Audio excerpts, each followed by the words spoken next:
hai să vă arăt și Dacia cu care am lovit gardul prin 2011 și vă arăt și gardul, să vedeți cât de țapăn e.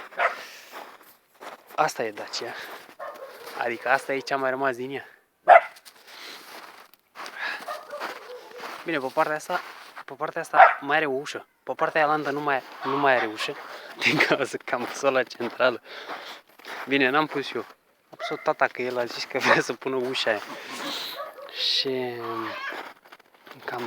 cam aici.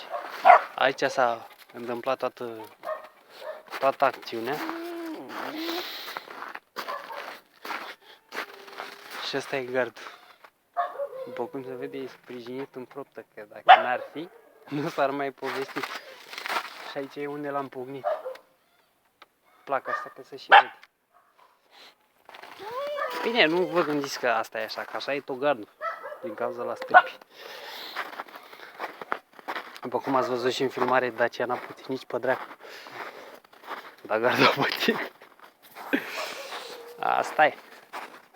Amintiri din copilărie de Ion Creangă. Ce vrei, mă, tată, mă? Ce vrei? Ce? Salutare la toată lumea. Ne vedem la următorul video.